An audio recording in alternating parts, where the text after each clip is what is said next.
여호와는 나의 목자니 내가 부족함 없으리로다. 할렐루야, 반갑습니다. 오늘도 변함없이 매일 예배에 나오신 모든 분들을 환영하고 축복합니다. 다 같이 사도신경으로 신앙 고백하시겠습니다. 전능하사 천지를 만드신 하나님 아버지는 내가 믿사오며 그 외아들 우리 주 예수 그리스도를 믿사오니 이는 성령으로 잉태하사 동정녀 마리아에게 나시고 본디오 빌라도에게 고난을 받으사 십자가에 못 박혀 죽으시고 장사한 지 사흘 만에 죽은 자 가운데서 다시 살아나시며 하늘에 오르사 전능하신 하나님 우편에 앉아 계시다가 저리로서 산자와 죽은 자를 심판하러 오시리라. 성령을 믿사오며 거룩한 공예와 성도가 서로 교통하는 것과 죄를 사하여 주시는 것과 몸이 다시 사는 것과 영원히 사는 것을 믿사옵나이다. 아멘. 다 같이 새 찬송가 502장, 통일 찬송가 229장, 빛의 사자들이여 찬양하시겠습니다.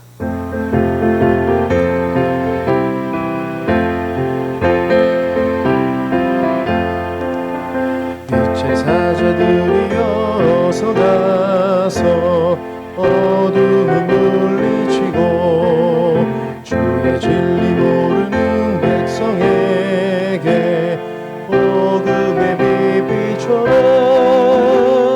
빛의 사자들이여 복음의 빛 비춰라.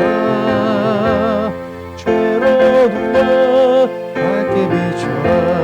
빛의 사자들이여 선한 역사 위하여 힘을 내라.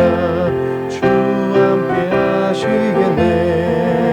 주의 넓은 사랑을 전파하며 복음의 빛 비춰라. 빛의 사자들이여 복음의 빛 비춰라.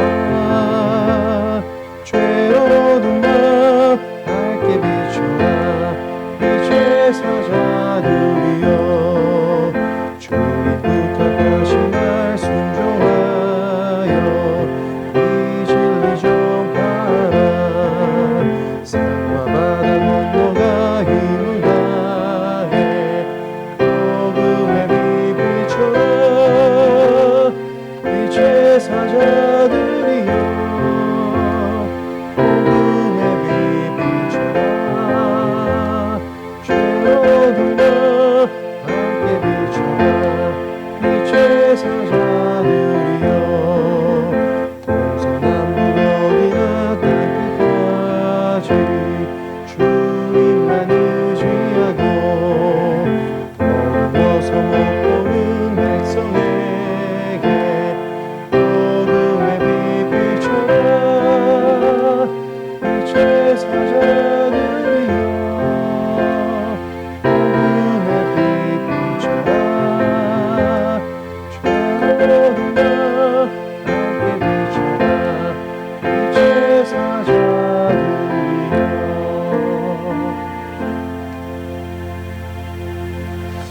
오늘 함께 보실 말씀은 사도행전 20장 29절부터 38절이 되겠습니다. 오늘 함께 보실 말씀은 사도행전 20장 29절부터 38절입니다. 제가 읽도록 하겠습니다. 내가 떠난 후에 살아온 이리가 여러분에게 들어와서 그 양떼를 아끼지 아니하며 또한 여러분 중에서도 제자들을 끌어 자기를 따르게 하려고 어그러진 말을 하는 사람들이 일어날 줄을 내가 아노라. 그러므로 여러분이 일깨어 내가 3년이나 밤낮 쉬지 않고 눈물로 각 사람을 훈계하였던 것을 기억하라. 지금 내가 여러분을 주와 및 그 은혜의 말씀에 부탁하노니 그 말씀이 여러분을 능히 든든히 세우사 거룩하게 하심을 입은 모든 자 가운데 기업이 있게 하시리라. 내가 아무의 은이나 금이나 의복을 탐하지 아니하였고 여러분이 아는 바와 같이 이 손으로 나와 내 동행들이 쓰는 것을 충당하여 범사에 여러분에게 모범을 보여준 바와 같이 수고하여 약한 사람들을 돕고 또 주 예수께서 친히 말씀하신 바 주는 것이 받는 것보다 복이 있다 하심을 기억하여야 할지니라. 이 말을 한 후 무릎을 꿇고 그 모든 사람들과 함께 기도하니 다 크게 울며 바울의 목을 안고 입을 맞추고 마지막 절이 되겠습니다. 다시 그 얼굴을 보지 못하리라 한 말로 말미암아 더욱 근심하고 배에까지 그를 전송하니라. 아멘. 자, 이 시간에 우리 지난주일 말씀 나누었던 것처럼 잠시 함께 기도하는 시간을 갖도록 하겠습니다. 먼저는 우리 김태형 권사님, 김희영 권사님, 또 따님 되는 글로리아, 또 찬이와 원희, 로이우입니다. 먼저 간 가정의 사위, 또 남편, 또 아빠죠. 안타까운 일이지만 하나님 그 가정을 지켜주시고 또 따님과 손주 하나님이 붙드시옵소서. 그리고 장래의 과정들을 위해서도 기도해 주시면 고맙겠습니다. 특별히 우리 김태형 권사님 내외가 믿음 안에 이 일을 잘 받고 또 하나님 은혜 누리는 귀한 기회가, 슬프고 아프지만 그런 기회가 되기를 소망하면서 우리 시간 합심해서 한번 우리 김태형 권사님 가정, 따님, 또 두 손자, 또 장래의 과정들을 함께 하시면서 기도하겠습니다. 기도합니다. 하나님 아버지 은혜를 감사합니다. 주님 지켜주셔서 사랑하는 김태형 권사님, 김혜영 권사님 귀한 가정에 하나님 위로의 손길을 도와주 주시옵소서. 하나님 우리는 어찌할 수 없습니다. 하나님 우리는 감당할 수 없습니다. 하나님의 손이 임하여 그 가정에 하나님의 위로를 도와주시고 하나님 그 가정에 하나님의 은혜 손길로 도와주시옵소서. 특별히 글로리아 귀한 딸을 위로하여 주시옵시고 하나님 담대케 하여 주시옵시고 하나님 딸의 마음속에 하나님의 평안을 더하시는 믿음으로 견디게 하여 주시옵소서. 찬이와 원이 하나님 그 어린 생명입니다. 하나님 아버지 그들의 삶을 지키시고 그들의 마음간지 함께해 주시옵기를 빌고 원합니다. 하나님 도와주시옵소서. 장래모든 절차 가운데도 함께해 주시고 하나님 힘들고 어려운 과정이겠지만 그 과정 가운데 하나님이 함께 하심으로 돌보심으로 하나님 귀한 은혜와 위로의 시간들도 축복하여 주시옵소서. 감사합니다. 고맙습니다.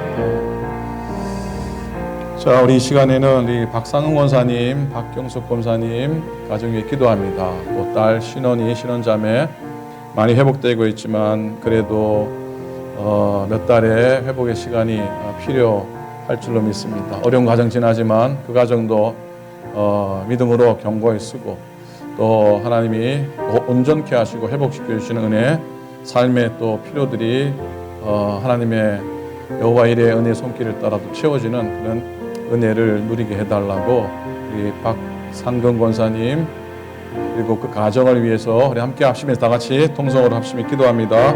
하나님 아버지 은혜를 감사합니다. 주님께서 특히 오늘도 박상근 권사님 가정을 도와주시옵시고 인도해 주시고 하나님 참으로 경황 중에 어려움 겪으셨지만 그래도 이렇게 설 수 있도록 도와주셔서 감사를 드립니다. 하나님의 기적이고 하나님의 도우심의 손길인 줄 믿습니다. 하나님 마음속에 권사의 마음속에 평안 주시고 육신도 강건케 도우소서. 박경숙 권사님 경황 중에 주님 은혜 붙잡고 믿음 붙잡고 사는 귀한 여정입니다.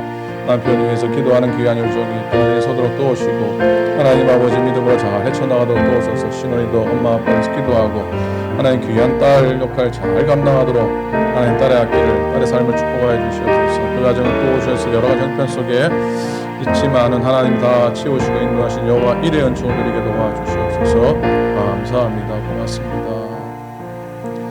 우리 시간 그 외에도 여러 아픔 중에 있는 교우들이 있습니다.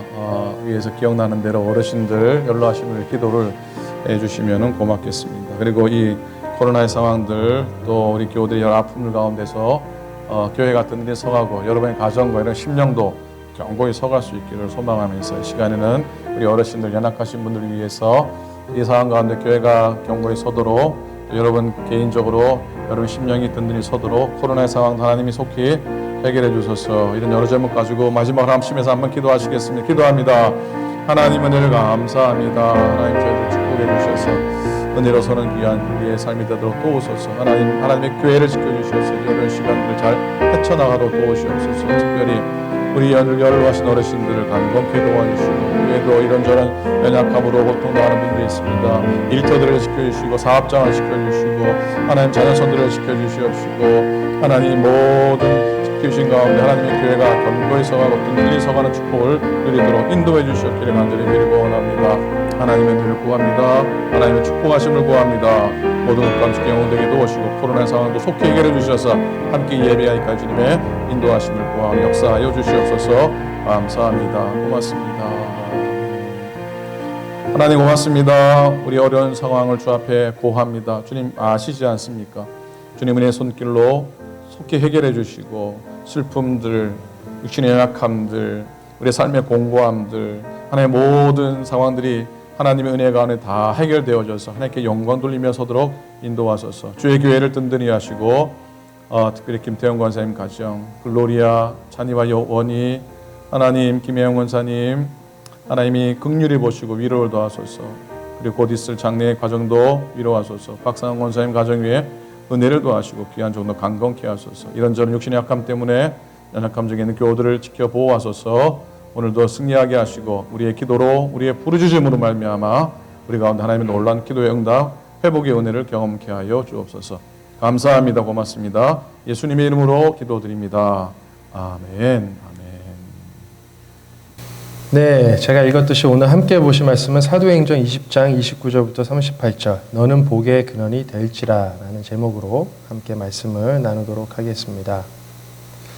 바울 신학의 대표적인 학자를 언급할 때 빠지지 않는 신학자 톰 라이트. 그의 수많은 저술은 뜨거운 논쟁과 더불어 많은 복음주의자들에게 큰 도전과 새로운 방향을 제시합니다. 칭의 문제를 비롯해 몇 가지 신학적인 논쟁이 여전히 있지만 톰 라이트가 정의하는 바울 신학의 핵심은 바로 화해입니다. 톰 라이트는 화해가 십자가의 핵심이자 바울 신학의 중심이라고 얘기하고 있는 것이죠. 다시 말해 십자가는 바로 하나님과 인간의 화해, 그리고 인간 상호 간의 화해, 더 나아가 깨어진 인류의 화해를 의미한다고 주장합니다. 그의 저서 중 하나인 바울과 하나님의 신실이라는 책에서 바울 서신 중 가장 짧은 빌레몬서를 통해 이 화해의 신학을 조명합니다. 빌레몬서 어떠한 내용입니까? 바로 주인 빌레몬과 도망간 노예 오네시모의 이야기입니다. 톰 라이트는 이 이야기를 통해 바울의 모습을 화해의 중재자로 그립니다. 즉 주인인 빌레몬과 도망친 노예 오네시모를 그리스도 십자가 안에서 화해케 하여 신분의 차이를 초월하고 하나님 안에서 한 백성이 되는 열매를 이야기하는 것이죠. 결국 바울 본인이 갈라디아서 3장에서 고백한 그리스도 안에서는 유대인이나 헬라인이나 종이나 자유인이나 남자나 여자나 아무 차별이 없다라는 말을 실천한 것입니다. 바울의 이 화해의 실천은 하나님의 사랑, 예수 그리스도의 십자가의 은혜, 그리고 이웃 사랑까지 볼 수 있는 것이죠. 사실 이 사명은 이미 창세기 12장에서 하나님이 아브라함을 부르시고 복의 근원이 되어 그를 통해 모든 열방이 축복을 받고 하나님 백성으로 구원을 이루기 위해 맺은 언약입니다. 바울 그리고 지금 저희를 통해 이 언약은 계속해서 뻗어나가고 있는 것입니다. 즉 예수 그리스도의 십자가의 은혜를 붙들고 사는 저희를 통해 믿지 않는 영혼들이 하나님을 볼 수 있어야 합니다. 이 복의 근원이 되어 살아가고 있으신가요? 오늘 함께 보실 본문 말씀을 통해 여전히 바울은 복의 근원으로서 자신의 사명을 다합니다.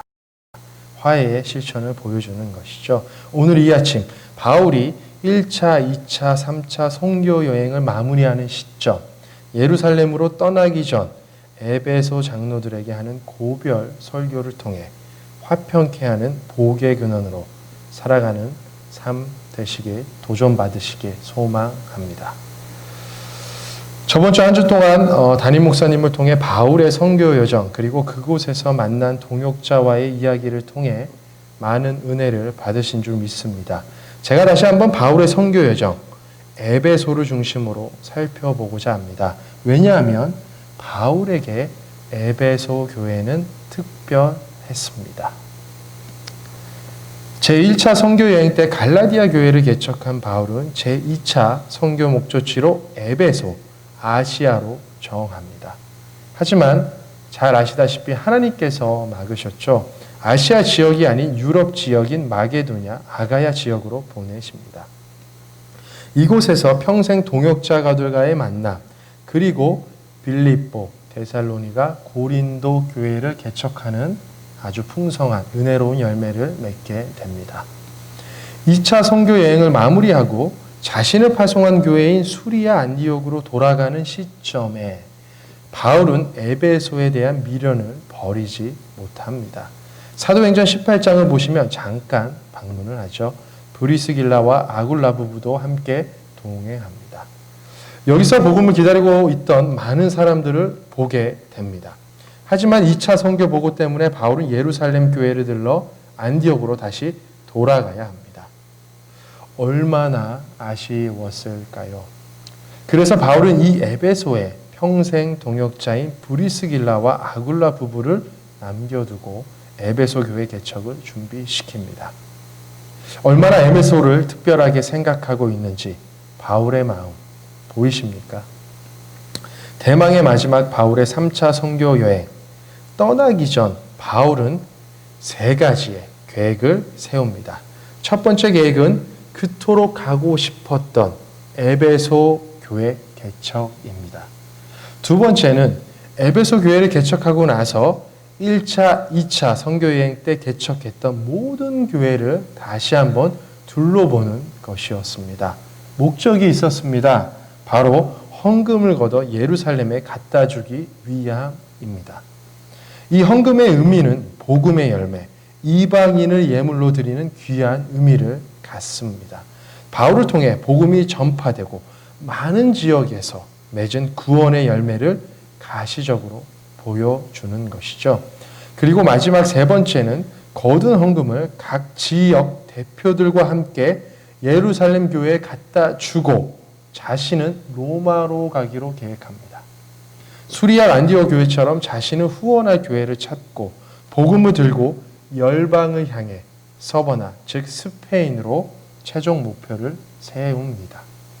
이 3가지 목표를 들고 드디어 제3차 선교 여행을 떠났던 것입니다. 자, 드디어 바울 그토록 바라던 에베소에 도착합니다. 미리 사역하게 했던 브리스길라와 아굴라가 수고를 많이 한 것을 확인합니다. 그리고 좋은 소식 또한 듣습니다. 무엇이었습니까? 이미 담임 목사님께서 말씀하셨죠. 바로 아볼라를 고린도 교회 제2대 담임 목사로 파송했다는 소식을 듣습니다. 늘 언제나 그랬듯 바울은 유대인 회당을 찾고 거기서 복음을 전합니다. 3개월 동안 전하는데 상황이 녹록치 않아 또 다른 장소를 찾습니다. 바로 두란노 서원입니다. 이렇게 에베소에서 바울은 밤낮 쉬지 않고 3년 동안 복음을 가르치고 전파합니다. 그리고 많은 치유의 기적을 보게 됩니다. 그토록 자신이 가고자 했던 에베소, 열심을 다해 복음 사역을 감당한 것입니다. 그런데 에베소 사역의 상황이 안 좋아집니다. 사도행전 19장을 보시면 바로 우상 아데미 신상을 만들어 팔고 있던 데메드리오라는 사람이 폭동을 일으킨 것입니다. 그래서 바울은 마게도냐로 떠날 수밖에 없었습니다. 사도행전 20장 1절입니다. 제가 읽도록 하겠습니다. 소요가 그침에 바울은 제자들을 불러 권한 후에 작별하고 떠나 마게도냐로 가니라. 2절 한 구절 더 보실까요? 새 번역으로 제가 읽도록 하겠습니다. 바울은 그곳의 여러 지방을 거쳐가면서 여러 가지 말로 제자들을 격려하고 그리스에 이르렀다. 그곳의 여러 지방을 거쳐갔다라고 얘기합니다. 비록 2절 한 말씀이지만 여기서 바울은 디도로 만나 고린도 교회에 있었던 사도권 분쟁, 혹시 여러분 기억하십니까? 아볼로파, 게바파, 바울파, 그리스도파로 나뉘어진 이 사도권 분쟁에 대해 그들이 회개했다는 소식을 듣습니다. 그 소식을 듣고 바울은 편지를 써서 보내죠. 그것이 바로 고린도 전서인 것입니다. 이미 전에 보냈던 이 고린도 전서의 편지에 대한 답신을 받은 것입니다. 회개했다는 말에 감격해서 또 다른 편지를 써서 다시 보냅니다. 바로 이것이 눈물로 쓴 고린도 후서가 되겠습니다. 그리고 그 유명한 로마서를 이 시기에 씁니다. 1차, 2차, 3차 선교여행의 마무리 시점에서 자신이 다시 한번 깨달은 이 복음을 집대성한 것이죠. 요약한 것입니다. 그러니 주옥 같은 말씀이 된 것입니다. 이것을 베베라는 자매를 통해 로마에 있는 교회에 편지한 것입니다.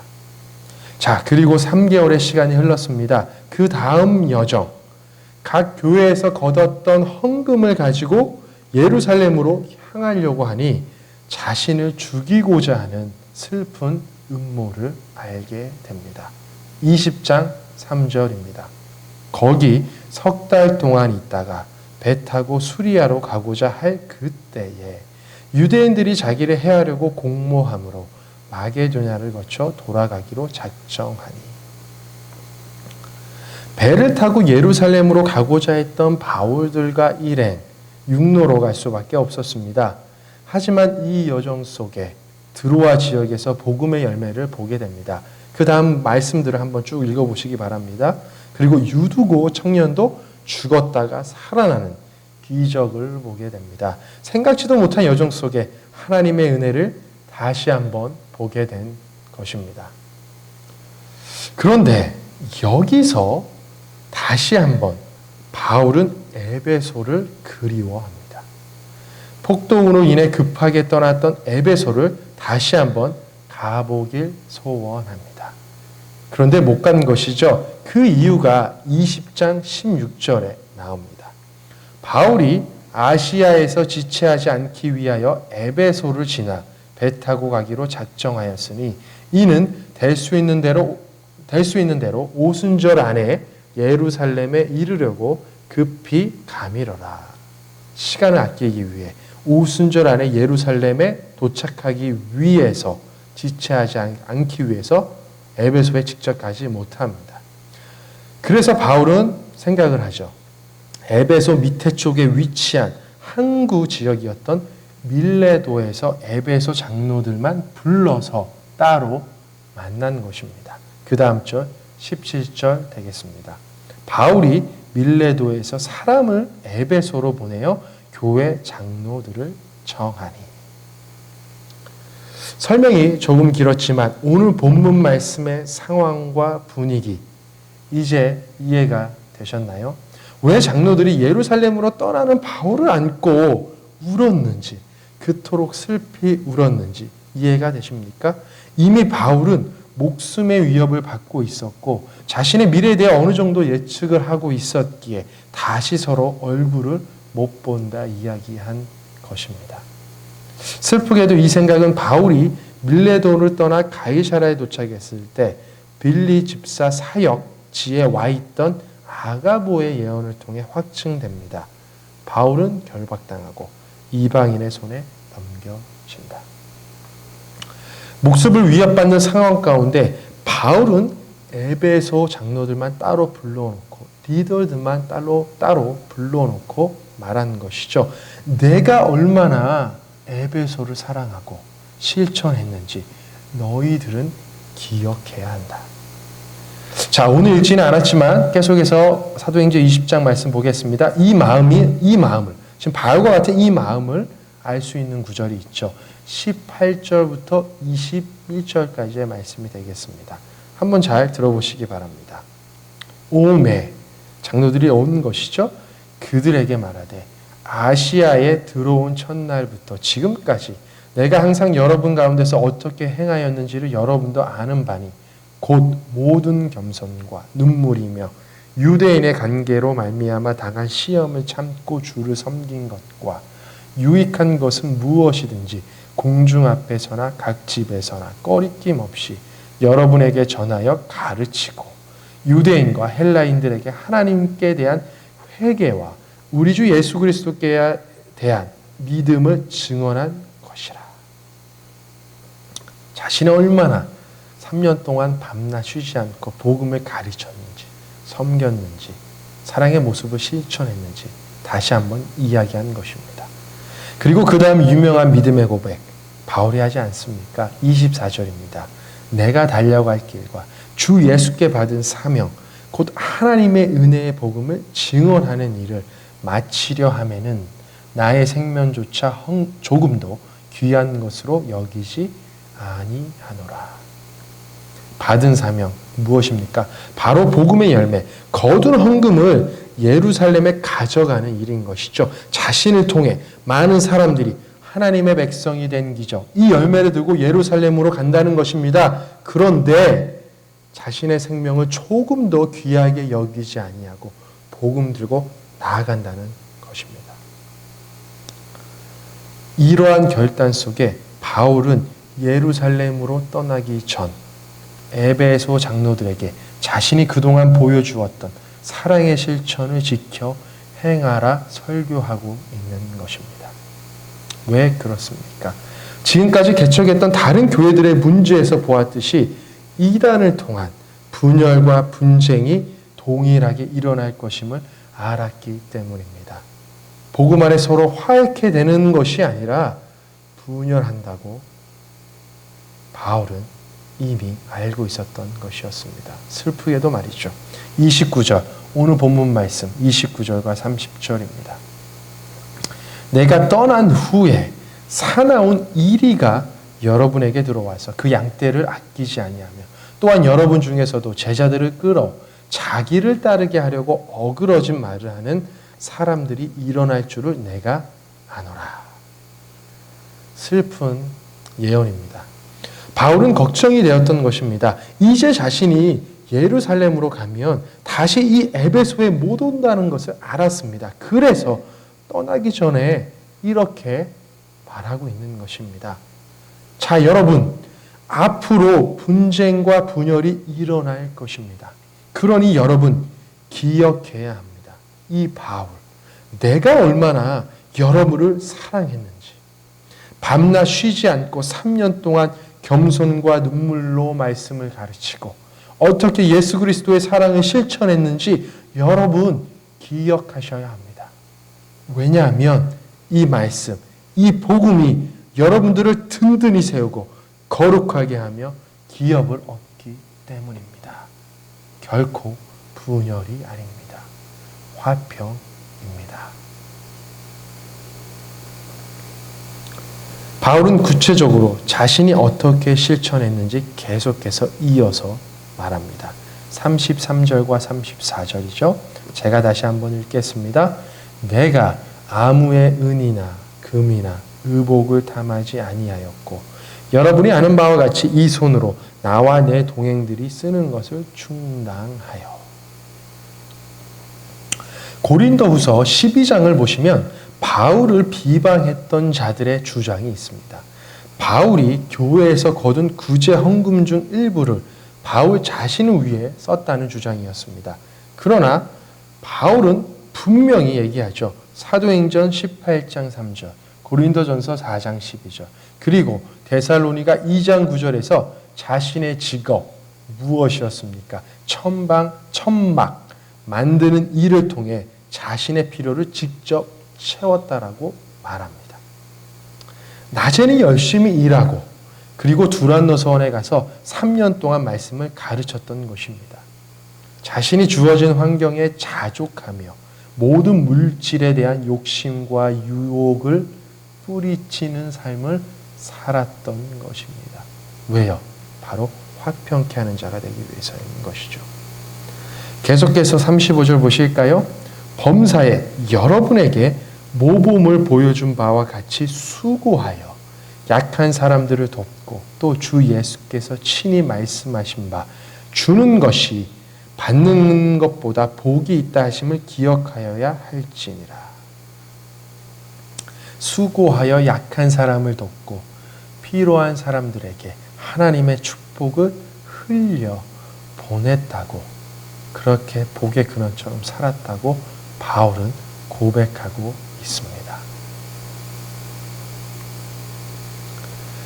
종교개혁자 마르틴 루터 목사가 모든 인간에게 두 가지 회심이 필요하다고 말했다고 합니다. 하나는 심령의 회개이고 또 하나는 무엇일까요?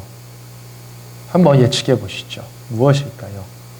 바로 돈, 지갑의 회심이라고 얘기했다고 합니다. 그만큼 이 세상에서 하나님을 제외하고 가장 강력한 힘을 가지고 있는 것이 있다면 저는 주저없이 돈, 물질이라고 얘기할 수 있습니다. 저희는 돈이면 무엇이든지 가질 수 있고 얻을 수 있는 세상 속에 살고 있지 않습니까? 물질만이 오직 행복과 성공이다라고 생각하는 사람들이 많습니다. 그리고 이것에 자유로운 사람이 얼마나 많이 있을까요? 참 어렵습니다. 정직하게 저에게도 참 어렵습니다. 하지만 하나님의 관점은 다릅니다.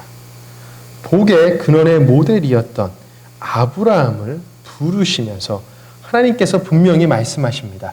내가 너에게 복을 줄 테니 너는 복의 근원이 되라 라고 말씀하십니다. 너가 받은 축복을 너 혼자만 간직하지 말고 내게 준 축복을 통해 다른 사람도 행복하게 하고 흘려 보내라고 말씀하신 것입니다. 받은 축복을 손에 꽉 쥐고 있는 것이 아니라 하나님 복음 위에 손을 쫙 펴라, 흘려 보내라 라고 말씀하신 것입니다. 창세기 12장을 보십시오. 자신이 가지고 있던 전 재산을 잃을 위험을 감수하고 롯과 그의 가족을 구출하는 아브라함의 모습. 그리고 아낌없이 자신이 가지고 있던 재산의 10분의 1을 이 멜기세덱 왕에게 드리죠. 즉 하나님께 드리는 모습을 통해 아브라함 자신이 받은 복을 통해 하나님께 영광을 돌리는 모습을 볼 수 있습니다. 복의 근원에 자녀로서 살아가고 있는 것이죠. 이렇듯 바울은 자신이 처한 상황에서 자신이 할 수 있는 최선을 다해 복음을 증거했다 말합니다. 그리고 어려운 자를 위해 수고하여 받은 축복을 하나님 나라를 위해 흘려보냈다고 받는 삶이 아닌 섬기는 삶으로 베푸는 삶으로 복의 근원으로 살았다고 말합니다.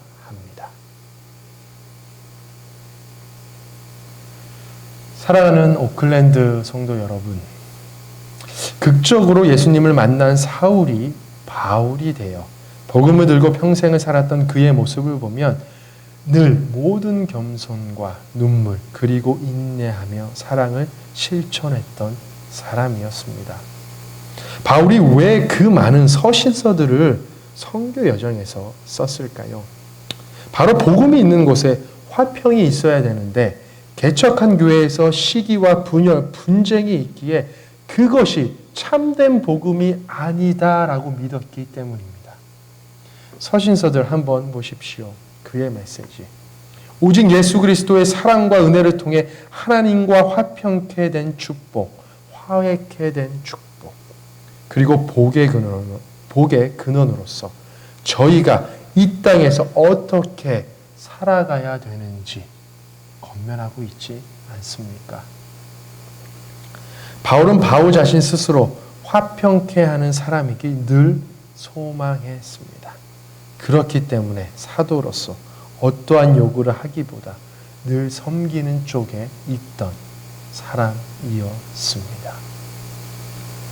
이 모습, 누구의 모습입니까?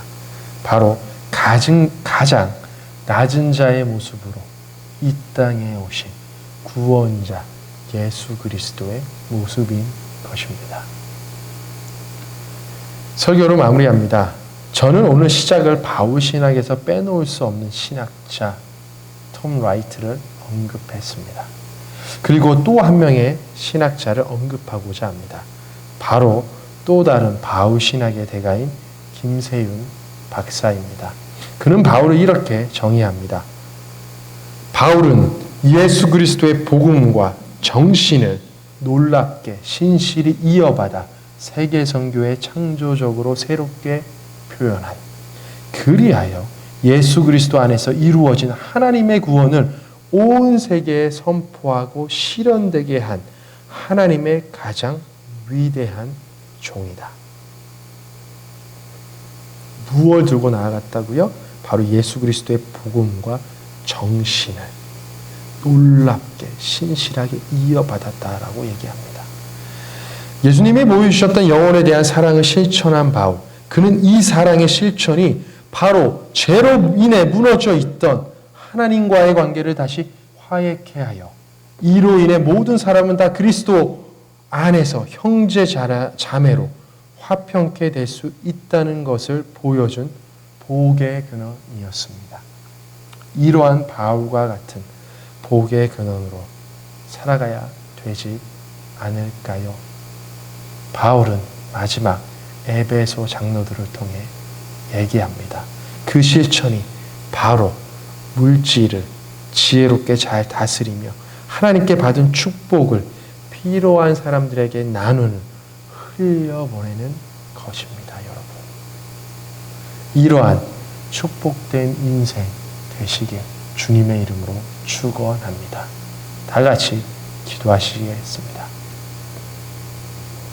사랑의 하나님, 생명 걸고 복음 위에 인생을 산 바울의 모습을 통해 다시 한번 도전받습니다. 그의 모습은 예수 그리스도의 사랑과 정신의 모습이었습니다.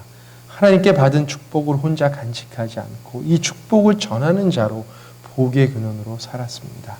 아브라함을 부르셔서 모든 민족이 하나님 당신의 축복과 구원을 받기 원하셨던 그 사랑, 이제 저희를 통해 다시 그 언약이 계속해서 열매를 맺기 원합니다. 저희의 탐욕과 욕심을 내려놓습니다. 주님께 받은 축복을 필요한 이웃들에게 나누며 하나님의 사랑을 전할 수 있는 복의 근원으로 살아갈 수 있도록 인도하여 주시옵소서. 그래서 이 죄악 가득한 세상 속에 구원의 열매가 저희를 통해 계속해서 맺을 수 있도록 축복하여 주시옵소서. 저희들은 연약합니다. 하나님, 죄인입니다. 주 예수 그리스도의 그 십자가의 은혜가 있어야 됩니다. 성령님의 도우심이 있어야 됩니다. 주님, 도와주시옵소서. 감사드리며 예수님의 이름으로 기도하였습니다. 아멘. 다 같이 주기도문으로 예배를 마치도록 하겠습니다. 하늘에 계신 우리 아버지여, 이름이 거룩히 여김을 받으시오며 나라가 임하옵시며 뜻이 하늘에서 이루어진 것 같이 땅에서도 이루어지이다. 오늘 우리에게 일용할 양식을 주시옵고 우리가 우리에게 죄진 자를 사하여 준 것 같이 우리 죄를 사하여 주시옵고 우리를 시험에 들게 하지 마시옵고 다만 악에서 구하시옵소서. 나라와 권세와 영광이 아버지께 영원히 있사옵나이다. 아멘.